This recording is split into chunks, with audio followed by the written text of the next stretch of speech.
Hello students, welcome to Sujit academy. আজকে আমাদের সঙ্গে আছে সায়ন দাস। সায়ন দাস, তোমার জিলেটের র্যাঙ্ক, মার্কস আর কোন ডিপার্টমেন্ট ছিল আর কোন ব্যাচ নিয়েছিল? মার্কস এসছে 44.83, institute of technology pass out 2023-এ।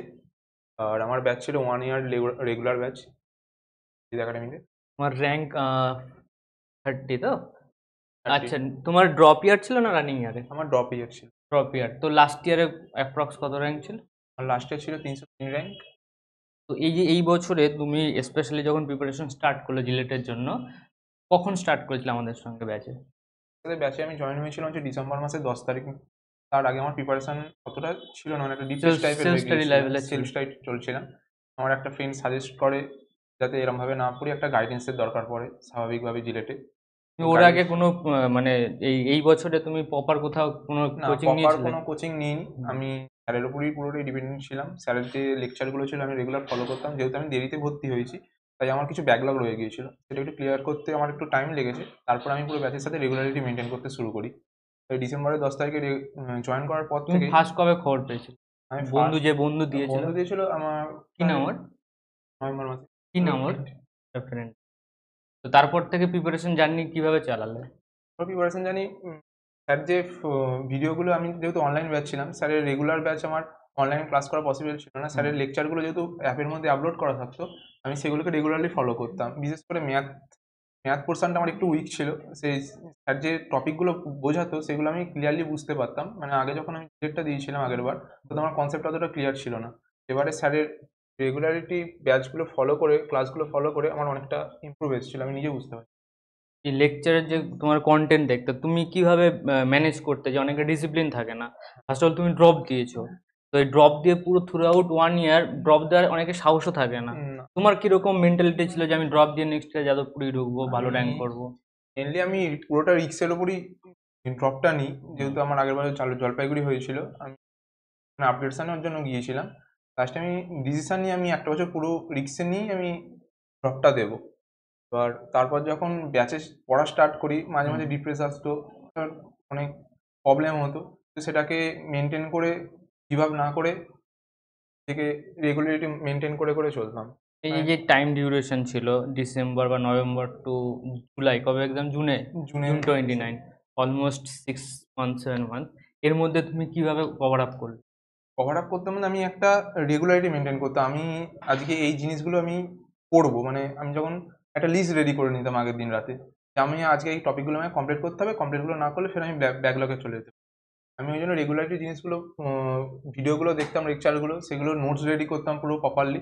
এবার সেইগুলো একটা রাতে ঘুমানোর আগে সেইগুলোকে আবার করে রিভাইজ করে নিতাম, যাতে আমার মেমোরিতে ওটা থেকে যায়, ভুলে না যায়, পরবর্তীকালে অসুবিধা না হয়। এই লেকচার গুলো যে তুমি পুরো কি ফুল কন্টেন্ট কিভাবে তোমার হেল্প করেছে? আর হচ্ছে তুমি বলছো ম্যাথামেটিক্স যেটা আছে, এই ম্যাথামেটিক্স দেওয়ার পর টেস্টও তো দিতে হবে, হ্যাঁ, তো ওইগুলো কবে থেকে শুরু করেছিলে? মানে ওইগুলো আমার ব্যাকলগটা ক্লিয়ার হওয়ার জানুয়ারি মাস পর্যন্ত আমার লেগে গিয়েছিল, যেহেতু হুম। অনেকটা এগিয়ে গিয়েছিল। তাই জন্য আমি জানুয়ারি মাসের পর থেকে যে সমস্ত মকগুলো আপলোড করা থাকতো সেগুলো আমি 2-3 দিন অন্তর অন্তর দিতাম। মানে এটা একটু ক্লিয়ার করে নিতাম যে এই টপিকটা এক্সাম আছে, পুরোটা একবার রেডি করে নিলাম, তারপর আমি মকগুলো দেওয়া শুরু করতাম। ফার্স্টের দিকে আমার খুবই প্রবলেম হচ্ছিল, মকগুলো অত নাম্বার আসতো না, একটু প্রবলেম হয়েছিল। তারপর আস্তে আস্তে ডিসিপ্লিনটাই মেনটেন করতে করতে আমার অটোমেটিক্যালি চলে এসেছে। এই যে তোমার যেটা বলছিলাম যে কন্টেন্ট, যেটা সেই কন্টেন্টটা কি তোমার এনাফ ছিল? মানে এক্সট্রা কোনো বই পড়তে হতো বা অন্য কোনো ভিডিও দেখতে হতো, মানে আফটার ওয়াচিং মাই না, এক্সট্রা ভিডিও? ভিডিও দেখতে হতো না। যেহেতু আমি কন্টেন্টগুলো দেখছি, তারপর যেহেতু প্রিভিয়াস ইয়ারগুলো ছিল, প্রিভিয়াস ইয়ারগুলো অনেক কনসেপ্ট ক্লিয়ার করে দিত। মানে যে কোনো এক্সামের জন্য কনসেপ্টগুলো থাকে সেগুলো আমার ক্লিয়ার হয়ে যেত। তাই আমাকে আলাদা করে কোনো ভিডিও আমার দেখার প্রয়োজন ওয়েব পড়ে জিপি, না। আইকিউ, ভিডিও সলিউশন সব করেছো? হ্যাঁ, ওই ওই ভিডিওর যে সলিউশনগুলো থাকতো সেগুলো তো করেছি। স্যারের একটা আলাদা যে ইয়েগুলো দেওয়া থাকতো, ডিপিপি গুলো দেওয়া থাকতো, সেই ডিপিপি গুলো রেগুলার প্র্যাকটিস করতাম। মানে ওখানে কোশ্চেনগুলো করতে হ্যাঁ, অনেক ছিল ওগুলো রেগুলার, কিন্তু। অনেক কোশ্চেন ছিল, এনাফ কোশ্চেন, মানে পড়ার জন্য, কনসেপ্ট ক্লিয়ার করার জন্য এনাফ কোশ্চেন ছিল, যে ডিপিপি গুলো দেওয়া সব কটা সাবজেক্টের। ওকে, নেক্সট তোমার এক্সাম এক্সপিরিয়েন্স বলো। ফার্স্ট লাস্টের দিকে তোমার মোটামুটি র্যাঙ্কটা উপরের দিকেও আসছিল মক টেস্টের দিকে। হ্যাঁ, মক টেস্টে একটু র্যাঙ্কটা উপরের দিকে আসতে হবে। লাস্ট একটা মান্থ আমি পুরো নিজেকে টোটালি, যেহেতু আইসোলেট করে নিজেকে দিয়েছিল, আইসোলেট করে নিয়েছিলাম, মানে অত আমি কোনো লেকচার দেখতাম না, ডিমোটিভেট হয়ে যাবে যদি ডিমোটিভেট হয়ে যাবো বলে। র্যাঙ্ক কমে গেলে।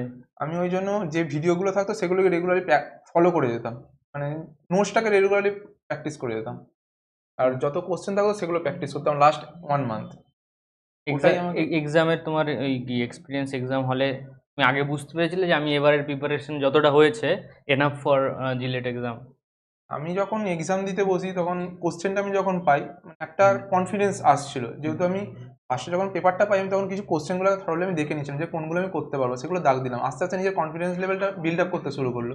তার ফলে আমার কোনো অতটা অসুবিধা হয় না। অসুবিধা হয়েছিল যখন লাস্টের দিকে আমি যখন এফটিপিটা করতে যাই, তখন নিজেকে অতটা মেন্টালি স্টেবল রাখতে পারিনি, যেহেতু একটু প্রেশার চলে আসছিল যে এইগুলো হয়তো আমি পারবো, পারতে গিয়েও আমি করতে পারছি না।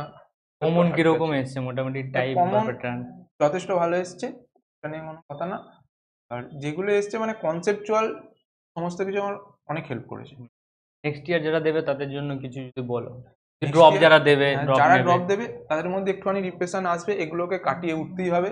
আর নিজেকে ডিসিপ্লিন মেনটেন করলে আর কনসিস্টেন্সি মেনটেন করে যদি চলা যায়, তাহলে নিজেকে একটা লক্ষ্যের দিকে এগিয়ে নিয়ে যেতে পারা যাবে। ডিসিপ্লিনটাই মেন, আর হার্ডওয়ার্কটা হচ্ছে এর কোনো বিকল্প নেই হার্ডওয়ার্কের।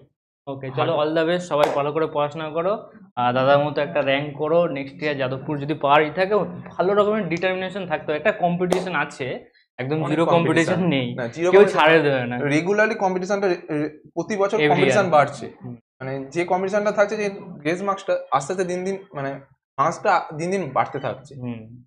চলো, tata, bye bye. As a teacher আমি এক্সাম দিতে গিয়েছিলাম, র্যাঙ্ক 1 এসছে, মার্কস 66.4166। আর টেনশন নয়, আমি কাউন্সিলিংয়ে বসছি না, নো টেনশন। যে র্যাঙ্ক 2 করেছে আমাদের, সে অ্যাকচুয়ালি র্যাঙ্ক 1-এর স্টুডেন্ট। আর ব্যাপার হচ্ছে এইটা শুধুমাত্র এক্সাম দেওয়াটা কিছু হেটার্সদের জন্য, যে যারা বলে ফিজিক্স কেমিস্ট্রি ম্যাথ কী করে একটা টিচার পড়াতে পারে। তো অনেকে বলতো যে এই র্যাঙ্কগুলো হয়তো স্যার কিনে নিয়েছে, তো নিজেকে তো কেনা যায় না।